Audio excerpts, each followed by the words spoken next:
سلامونه لندن کې د بي بي سي پښتو ټلویزیون نړۍ دا وخت ښه راغلی. دې خپرونه کې د بشري حقونو څار نړیواله ټولنه وایي د دوستم جنبش ډلې سره تړلو ملیشو فاریاب کې له بشري حقونو سرغړونې کړې.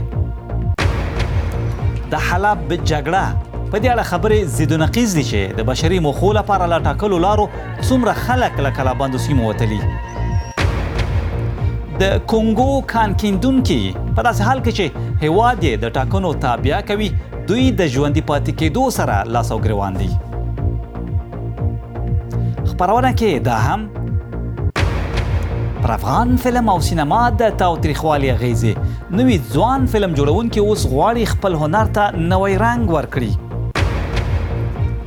کلون شوي یا کاپي شوي پسونه او میږې اوس له ساینسپوهانو سره دې کې مرسته کوي چې د بشري ناروغیو لپاره د درملنې نوې لارې چارې راوګوري.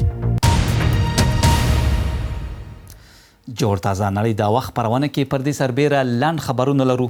له سپورټي پرمختیاو مو هم خبرو، نو هیله ده د خپرونې تر پای راسره اوسئ.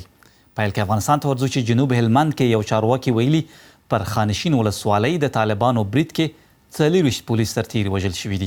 د هلمند ولایتي شورا مشر کریم اتل ویلي خانشین کې له جمعې راهیسې چې طالبانو پر دې ولسوالۍ ولکه کړې نښتې روانې دي او د مرګ ژوبله په همدې وخت کې شوې ده. ښاغلي اتل ویلي په نادعلي کې هم د پولیسو پوستې او حکومتي ځایونه د طالبانو له لوري کلابند شوي دي. افغان حکومت ویلي د طالبانو په شا تنبولو لپاره پوځي عملیات پیل کړي دي. تازه ریپورټونو کې ویل شوي چې اوس مهال په خانشین کې جګړه د پخوا په پرتله ارامه شوې، خو په نادعلي او ناوه کې بیا جګړې زور اخیستی دی. بیا هم افغانستان کې تمیږو د بشري حقونو د څار نړیوالې ټولنې ویلي افغان حکومت باید هغه ملیشې محاکمه کړي چې د افغانستان شمال فاریاب ولایت کې د ملکیانو پر وژنه او نورو تیریو ګرم دي. نیویارک میشتې هیومن رایټس واچ ټولنې ویلي دوی د فاریاب دولت آباد ولسوالۍ کې له یو برید وروسته له ځایي خلکو سره خبرې کړې او په وینا یې له بشري حقونو دې سرغړونو بېلګې غونډې کړي دي. دا ټولنه وایي فاریاب کې د تیر جون د افغان پوځ او جنبش ځواکونو له عملیاتو وروسته ملیشو لږ تر لږه 14 کسان وژلي او لسګونه نور یې ټپیان کړي دي. یک ذره جدیت کار است به افغانستان. په دې سړي د جګړهیزو جرمونو یو بل تور د بشري حقونو د څار نړیوال سازمان وایي د افغانستان په شمالي ولایت فاریاب کې له ګڼ شمېر ولسي وګړو سره تر خبرو وروسته موندلې چې د افغان ولسمشر لومړي مرستیال جنرال عبدالرشید دوستم پورې تړلو ملیشو پر ولسي وګړو بریدونه کړي. د افغانستان لپاره د دې سازمان مشره څېړونکي پیټریسیا ګاسمن په یو راپور کې ادعا کوي د افغانستان د شمالي سیمو د ناکراریو یو لامل دا دی چې په وار وار جنرال دوستم ته وفادارو ملیشو ولسي خلک وژلي او یا ځورولي، خو نه هم د ولسمشر له دغه مرستیاله او نه یې له ملیشیي ځواکونو پوښتنې ګروېږنې شوي. ریپورټ په افغانستان کې د ملګرو ملتونو د دفتر یو نامه له خولې لیکلي د جنرال دوستم ملیشو د جون د میاشتې پر 26 نیټه په فاریاب کې د طالبانو پر ضد عملیات وکړه چې پکې 14 ولسي وګړي ووژل شو او 22 نور ټپیان شو. وروسته له هغه چې طالبان له سیمې ووتل د جنرال عبدالرشید دوستم ملیشې په کلیو کې خورې شوې، کورونو ته ورننوتي او د ریپورټ له قوله د کورونو د پلټونو پر وخت 15 نور ولسي وګړي هم ووژل او 12 نور ټپیان شول. ریپورټ په سیمه کې د یو شمېر ولسي وګړو له قوله وایي د دې عملیاتو پر مهال د ملي پوځ ځواکونه نه وو، خو ځینې نورو خلکو بیا ویلي چې افغان امنیتي ځواکونه وو، خو په چاڼیزو عملیاتو کې برخه نه اخیسته او نه هم د ملیشو په لاس د ولسي وګړو د وژنې او یا ځورونې مخنیوی کاوه. د افغانستان د جګړې د قوانینو له مخې که چیرې افغان امنیتي ځواکونه بشري ضد جرمونه کوي، حکومت به یې په تړاو پلټنې کوي، پړه کسان به پیژندل کیږي او سزا به ورکول کیږي. په دې ریپورټ کې هم همدغه ټکي ته ګوته نیول شوي او پر حکومت غږ شوی چې قانون دې پلی کړي. میرمن ګاسمن پر ولسمشر غني غږ کړی چې د خپلسرو ملیشو په تړاو دي کړي ژمنې پوره کړي، څه چې د جنبش ملیشي او ورته نورې باید لا له وړاندې له منځه وړل شوی وی. سید عبدالله نظامي بي بي سي کابل. جنرال عبدالرشید دوستم د افغان ولسمشر لومړی مرستیال هم دی. د په مشرۍ د جنبش ګوند ویان بشیر احمد تیانج کابل کې له بي بي سي پښتو ټلویزیون سره په خبرو کې د بشري حقونو د څار سازمان دغه ریپورټ یو اړخیز بللی، وایي له دوی پوښتنه پکې نه ده شوې.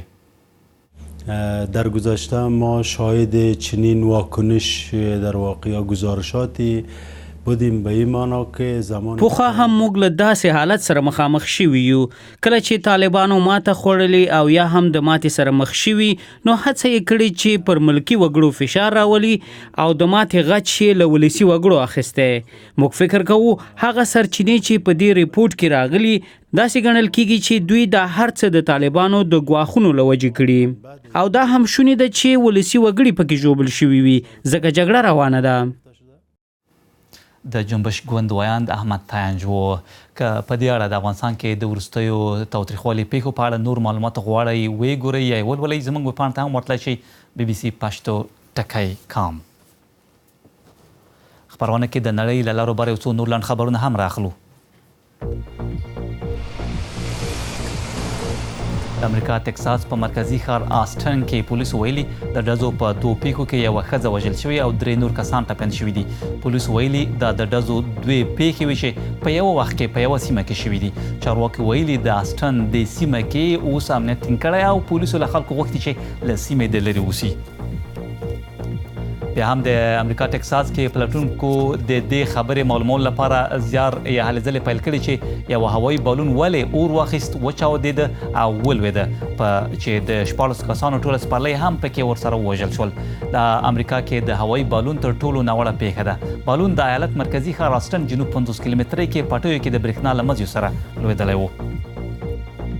د ترکیې ولسمشر رجب طیب اردوغان د خپل هیواد پوځي جوړښت کې د لوی بدلون اعلان کړی چې د ناټو تړون دننه له امریکا وروسته تر ټولو دوهم لوی پوځ ګڼل کیږي. ښاغلی اردوغان غواړي د استخباراتو او د پوځ لوی درسیز واګې تر خپلې ولکې لاندې راولي. دا بدلونونه ترکیې کې د جولای د نیمې له ناکامې کودتا وروسته راځي. تونس کې بیا تمه ده حکومت ړنګ شي وروسته له هغه چې لومړي وزیر حبیب السید پارلمان کې په پراخ ډول له نه باور رایې سره مخامخ شوی دی. د پارلمان یوازې 3 غړیو یې په ملاتړ رایه ورکړې ده. ښاغلی السید د واکمن ائتلاف او مخالفانو دواړو له لوري له نیوکو سره مخامخ شوی دی. د هند ختیځ کې سیلابونو 50 کسان وژلي او د زرګونو نورو پر ژوند یې اغېز کړی دی. په آسام او بهار کې کلي او کروندې وروسته له هغه په ژوره تر اوبو لاندې شوي چې د پاشکال موسمي روغتونو له د سیندونو اوبه یې له غاړو رااړولې دي. په ګاونډي نیپال کې هم بیا فکر کې د درنو سیلابونو له امله شاوخوا 15 کسان وژل شوي. د بیړنیو چارو کسان زیار باسي بندو پاتې شوي خلکو مرستې او د هغوی لاسنیوي ته ورسیږي. د سوریې حلب کې ډیرو کمو خلکو هغه بشري لارې کارولې چې د حکومت مخالف وسلوالو تر ولکې لاندې سیمو نه د وتلو لپاره ورته ټاکل شوي دي. روسیې ویلي له 150 زیات ملکیان له دې سیمو وتلي خو مخالفانو یې بیا د شمیر نه دی منلی. د حلب کلابند ښار ختیځ کې شاوخوا 300,000 خلک خپلو مینو کې بند پاتې دي. د سوریې د دولتي تلویزیون په وینا د هغه خلک دي چې په حلب کې د ملیشو تر ولکې لاندې سیمې پرېږدي. دوی وایي چې خلک په هغو خوندي لارو چې حکومت پرانیستي راوځي. موږ اوس ډیر آرامه یو ځکه د پوځ د ساتنې لاندې یو. خدای دې پوځ وساتي. په لاره له ډیرو ستونزو سره مخامخ شو. د پنجشنبې په ورځ خبرپاڼې په حلب کې غورځول شوې وې چې خلک د بشري مرستو د رسولو له لارو چارو خبر کړي چې د روسیې لخوا کیږي. د ملکي وګړو لپاره د وتلو 3 لارې پرانیستل شوي خو یوه لاره د هغو یاغي جنګیالیو لپاره پرانیستل شوي چې د وتلو لار غواړي. روسیه ادعا کوي چې پر ملکي وګړو سربیره نږدې 80 یاغي جنګیالي هم له حلب نه راوتلي او د سوریې تلویزیون بیا وایي دا د همدغو یاغیانو یوه ډله ده. خو د مخالف ډلې فعالان دا خبره دروغ ګڼي. دوی دا ویډیو خپره کړې او وایي دا هغه سیمه ده چې د بشري مرستو رسولو لار پکې پرانیستل شوې ده. بسم الله الرحمن الرحیم. دا رښتیا نه دي. دا د دولت ناسم تبلیغات دي. دا سړک څه د پاسه 15 کاله کېږي چې بند دی او دا ورانۍ چې تاسې یې ګورئ هیڅ چاته د وتلو اجازه نه ورکوي. که ولسي وګړي وي او که نه وي دلته موټر نشي تېرېدلی. حلب د اورپکو ډلو او حکومتي ځواکونو ترمنځ د جګړې په ډګر اوښتی. 4 کاله کېږي چې دلته بمونه راغورځول کېږي او وینې بهول کېږي. حلب د دواړو خواو لپاره ډیر ارزښت لري. خو د ملیشو تر ولکې لاندې سیمو ته خوراکي توکي نه رسیږي او همدې مسلې د 2.5 لکه ولسي وګړو ژوند له کړاوونو سره مخامخ کړی. د سوریه حلب کې د جګړې حال اوس هم افریقا د کونګو دیموکراتیک جمهوریت چې د مځکې پراخوالی د لویدیځې اروپا یا هم په ګډه د افغانستان او ایران په کچه دی نړۍ کې د مسو او کوبالت تر ټولو لوی زیرمې لري. دغه هیواد کې راتلونکی نومبر ولسمشریزې ټاکنې کیږي. ښایي د منرالونو او طبیعي زیرمو له مخې د نړۍ تر ټولو شتمن هیواد وي، خو د هرو 10 کونګولیانو ترمنځ 8 تنه په خورا ډېرې بېوزلۍ کې ژوند کوي. د بي بي سي د ریپورټ کې په کاټانګ ولایت کې د کان کیندنې چارو ته کتنه شوې چې لسګونه زر خلک پکې د خپل ژوند چارو لپاره په لاسونو کیندنې کوي. دا کسان څو ساعته په کانونو کې کار کوي. د ځمکې لاندې اکسیجن لږ او د کان غورځېدلو خطر ډیر دی. دلته کان کیندونکي مس او د کوبالت ډبرې لټوي. دوی وایي د خطرونو پروا نه لري، خو اندېښنه یې زیرمو ته ده چې په پرلپسې ډول وړل کیږي. کله چې مشکان ته ورنږدې شو پوځیان راپسې شي او که کوم څه پیدا هم کړو هغوی یې رانه اخلي. هغوی هر څه کولی شي ځکه د ولسمشر ساتونکي دي او موږ هیڅ هم نشو کولی. دا کس د ولسمشر ساتونکو د ده او 10 نورو هغو کان کیندونکو مخه ونیوله چې له دې سیمې 2 کیلومتره لرې په کان کیندنه بوخت وو او د کانونو د ټولنې کارکوونکي وو. دا کس د دې ټولنې مشر وو. دی وایي هغه پوځیان چې د دوی مخه نیسي د ولسمشر د کورنۍ د غړو لپاره کار کوي. که د ولسمشر د کورنۍ غړي له وسلو سره راشي نو څه به کوي؟ څوک هیڅ هم نشي کولی. باید امر یې ومنل شي. که ستومانه مو هم کړي باید غلي واوسئ او بس. دی وایي دا پوځیان د سایمون لانډو پانزو په نامه یو شخص ته کار کوي چې د کانګو د لومړۍ میرمنې اولیو لیمبي کابیلا خپلوان دي او تیر کال یې د نوموړې د کلیزې په مراسمو کې هم برخه درلوده. بي بي سي غوښتل ورسره خبرې وکړي خو هغه د فلم اخیستلو څخه منع کړل. دی مني چې د لومړۍ میرمنې سره خپلوي لري او د کان کیندنې یو شرکت لري چې په همدې سیمه کې کار کوي، خو وایي خپلوي له کار سره هیڅ تړاو نه لري. هغه وویل په دې سیمه کې پولیس شته او د ولسمشر ساتونکي د خپل شرکت لپاره نه کاروي. په رسمي ډول د دغو ځواکونو دنده د ولسمشر ساتنه ده، خو هغه لار چې قانونو ته غځېدلې په همدې لاره موږ د ولسمشر ګڼ شمېر ساتونکي ولیدل چې په شخصي موټرو کې ناست وو او لارۍ مو ولیدلې چې مالیه یې نه ورکوله. د ګمرک چارواکي وایي دا لارې د ولسمشر د ساتونکو دي او مالیه نه ورکوي، خو حکومتي ویاند وایي د قانونو په برخه د پوځیانو کارول او د ولسمشر د کورنۍ نوم اخیستل د ولسمشر سره هیڅ تړاو نه لري. په ډیرو سیمو کې داسې ناوړه کسان شته چې د چارواکو له نومونو ګټه اخلي او وایي زه د ولسمشر د کورنۍ غړی یم او یا د لومړۍ میرمنې خپلوان یم. آیا ته فکر کوي چې ولسمشر به وغواړي له دې لارې پیسې پیدا کړي؟ خو د بي بي سي په لټنې وموندله چې د لومړۍ میرمن د کورنۍ یو غړی د کان کیندنې شرکت لري. کاټینګا د ولسمشر پلرنی ټاپټوبی دی او دلته ډیر خلک په دې فکر دي چې چارواکي د ښو دندو په برابرولو کې پاتې راغلي دي او حقونه یې خوندي نه دي. د افریقا کونګو کې د کان کیندونکو حال خپرونه کې د افغانستان د فلم جوړونکو په اړه ریپورټ لرو، خو له لږ دمې وروسته راسره اوسئ.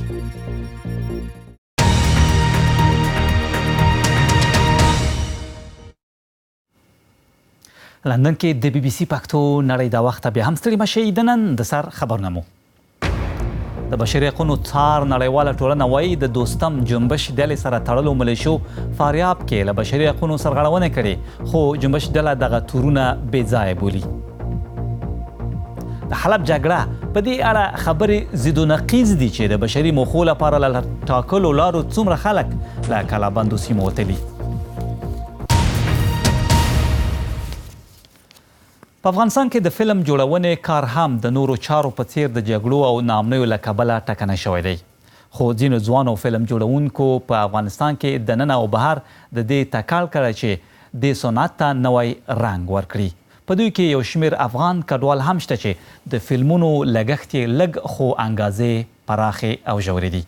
زموږ همکار کریم حیدري د څو فلم نندارو ته ورغلی او دا ریپورټ یې پرې چمتو کړی دی. یو وړوکی تالار ته میلمانه د فلمونو لیدو ته راغلي. هغه فلمونه چې بهر میشته افغان فلم جوړونکي ابوذر امینی د کډوالو پر ناخوالو جوړ کړي. هغه کړکېچ چې نړۍ یې ښیښه او سیاستوال یې عاجز کړي.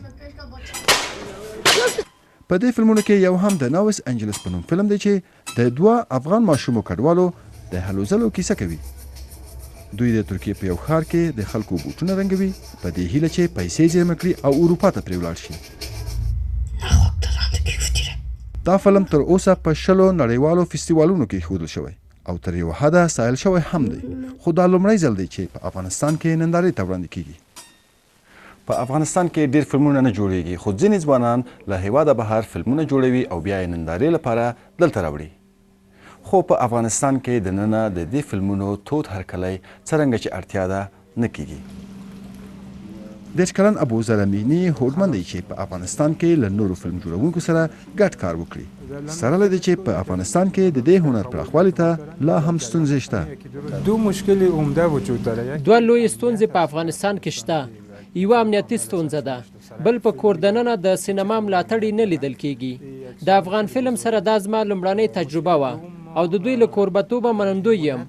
خوشحاله یم چې د افغانستان د فلم جوړونکو نوی نسل وینم. له ټولو سره ښې سوژې شته او پر خپل ځان باور لرونکي دي.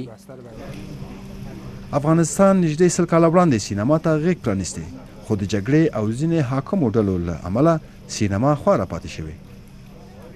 په تیرو 14 کلونو کې هم سینما ته د دولت پام د ستاینې وړ نه دی بلل شوی. اشخاصی را ما در افغانستان دنیمی افغان فلم خلک په همدې افغان فلم کې وروزل شول، له هیواده بهر ولاړل، نړیوال نوم یې وګاټه، خو افغان فلم ونه شو کولای له سره یې جذب کړي. نن زموږ کارکوونکي له رسمیاتو وروسته شخصي شرکتونو ته ورځي، د هغوی فلمونه جوړوي او تخنیکي کارونه ورته کوي. ګڼ شمېر افغان ځوانانو له هیواده بهر د سینما په ډګر کې زده کړې کړي او څه ناڅه فلمونه یې هم جوړ کړي. د هر یوه هیله دا ده چې په خپل هیواد کې کار وکړي او د سینما د پردې له لارې افغانستان نړۍ ته ور وپېژني. کریم حیدري، BBC کابل. افغانستان کې د فلم جوړولو هلو ځلو ته یا د فلم جوړونې ته یو نوی رنګ ورکولو هلې ځلې، نو که دا رپورټ مو نه وي کتلی بیا هم کتلی شئ په زموږ په ویبپاڼه باندې، او د تلویزیوني خپرونې سربیره زموږ راډیوي خپرونې هم اورېدای شئ چې نن پکې په راډیوي خپرونه کې سپین تڼۍ در سره ملګری دی. دا راډیوي خپرونه هر وخت یا هر ورځ د افغانستان پر نیمو او د پښتونخوا او پېښور په 8 بجو پیلېږي، نو هیله ده واورئ. خپرونه کې یو څو نور لنډ خبرونه هم راخلو. بلژیک کې پولیسو له هغو 2 ورونو یو تورن کړی چې هلته یې د ترهګرو بریدونو په تور نیولي وو. دوی وروسته له هغه نیول شوي وو چې مون او لیش کې پر 9 کورونو چاپې وهلې وې. دغه 33 کلن چې د نورالدین په نامه پېژندل شوی د ترهګرو وژنو په هڅه او د یوې ترهګرې ډلې په فعالیتونو کې په ګډون تورن شوی دی. د سومالیا پلازمینه موګدیشو کې د پولیسو پر پوستو بریدونه شوي چې ترڅ کې 14 کسان وژل شوي او فکر کې 9 بریدګر وي. امنیتي چارواکي وایي ځانمرګو بریدګرو د جنایي پلټنو څانګې پر دروازې په چاودېدونکو توکو ډک ګاډي ورخېژولي دي. الشباب ورپکې ډلې ویلي برید دوی کار و. اوس هم خپرونه کې د لوبو سپورټ خبرونه راخلو. د اولمپیک نړیوالې کمیټې یو 3 کسیز پلاوی ټاکلی او دوی وایي چې په دې اړه به دوی وروستۍ پریکړه کوي چې کوم روسان ریو اولمپیک لوبو کې برخه اخیسته شي. تېره اونۍ د اولمپیک پر نړیواله کمیټه پراخې نیوکې شوې وې چې د دولت په ملاتړ د ډوپینګ فعالیتونو له سپړا سره دې کې پاتې راغله چې پر روسیه ټول ټال یا پراخ بندیز ولګوي. نیکو روزبرګ د جرمني نننۍ ګراند پری سیالۍ ته په چټکۍ لار موندلې ده. د مرسیډیز دغه ځغاستونکی یو ځل بیا چې له 2م ځای پیل کړی و، لومړی کرښه کې له خپل ملګري لویس هاملټن سره راغلی و. هاملټن که غواړي سیالي وګټي نو باید له روزبرګه مخکې شي. فوټبال کې بیا د انګلستان لیورپول د نړیوال اتلانو کپ سیالۍ کې د ایټالیا AC میلان ته ماته ورکړې ده. دا سیالي چې د امریکا کالیفورنیا کې کیږي، د انګلستان پریمیر لیګ اتل لیسټر پکې بیا د فرانسې پاریس سان جرمان پر وړاندې 4-0 درنه ماته خوړلې ده.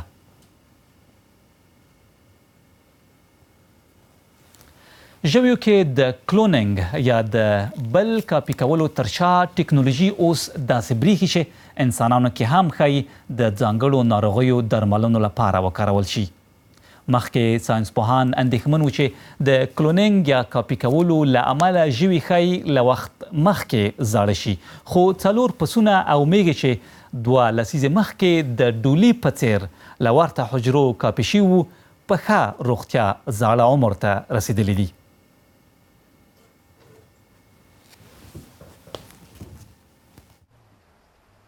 دوی ډنس، ډبي، ډیانا او ډیزي دي. دا میږي په ماشین کې جوړې شوي کاپۍ دي. د خپل عمر پای ته رسیدلي، خو حیرانونکې دا ده چې ډېرې روغې دي. همدا هغه څه دي چې ځینې سیاسي او اخلاقي اندېښنې راپورته کړي. دا څو میږي له هغې حجرې په ماشین کې جوړې شوي چې 10 کاله وړاندې ورنه یوه بله میږه ډالي پیدا شوه. د ډالي زیږېدنه نو په ساینس کې لومړی ځل و، خو کله چې د زاړه عمر له ناروغیو نسبتاً ځوانه مړه شوه نو څو جدي پوښتنې راپورته کړې. ډالي د بندونو دردونو ته ورته ناروغي پیدا کړې، که څه هم نسبتاً ځوانه وه. ځینې داسې اندېښنې وي چې ښایي بیالوژیکي عمر یې تر زماني عمر ډیر وي، خو اوس د کاپي کولو سیستم یو څه بدل شوی دی، له پخوا ډیر کره شوی دی. دا لومړنۍ بشپړه څېړنه ده چې په پاخه عمر کې د کاپۍ یا ماشیني څارویو د بچو روغتیا مطالعه کوي او ښیي چې دوی ټولې ډېرې نورمالي دي. د بریتانیا په ناټنګم پوهنتون کې ساینسپوهان د MRI سکن له لارې په دې میږو کې د بندونو د دردونو په څیر چې ډالي یې ووژله ناروغۍ نښې لټوي. جالبه ده چې موږ میږو کې د بندونو د دردونو څومره لږې نښې وموندلې. یوازې یو میږه مو وموندله چې همدا ستونزه یې درلوده. ما شک کاوه چې که په هغه عمر کې د میږو شمېر ته وګورئ، تمه دا وه چې ډېری ناروغې میږې به ومومو. د ناټنګم رمې په نامه د میږو ډله ځکه را پیدا شوه چې ساینسپوهانو غوښتل د کاپۍ پروسه کره او اغېزمنه کړي. خو دا چې دا میږي له خپلې ورته جینیټیکي جوړې مړې ډالي 2.5 کاله مشرې دي او لا هم ژوندۍ دي، یو مهم خبر دی. دا په دې معنی ده چې اوس د انساني درملنې په اړه هیلې بیا را ژوندۍ شوي او له مخې به یې د هغو څارویو د ژوند کیفیت هم ښه شي چې ازمېښتونو کې ترې کار اخیستل کیږي. او د خپرونې پای کې راځي له الوتکې د ټوپ انځورونه وګورو. دغه کس بې پاراشوټه له خورا لوړ واټنه یعنې له هسکې د ټوپ اچولو نړیوال ریکارډ جوړ کړی دی. لوک هاکینز او 3 نورو کسانو چې په پاراشوټونو سمبال وو د 15,000 فوټه لوړوالي ټوپ وهلی. کله چې ځمکې ته 15,000 فوټه نږدې شو نو ملګري یې ترې بیل او د یې په یوه ستر جال کې پرېښود چې هلته ولویږي. دا سیالي د امریکا په کالیفورنیا کې شوې ده. خبري خبرونه همدلته پای ته رسیږي، خو که غواړئ بیا یې وګورئ زموږ په ویبپاڼه د تل په څیر موندلی شئ. د 4 ساعتونو لپاره هلته وي BBC پښتو ټکي کام ته ورشئ. پرې سربیره بېلابېل نړیوال او کورني خبرونه هم کتلی، لوستلی او اورېدلی شئ. د نن خبرونه همدومره، بله مو سبا تر هغې مو لوی څښتن مهال شیر شوی. وخت مو نیکمرغه.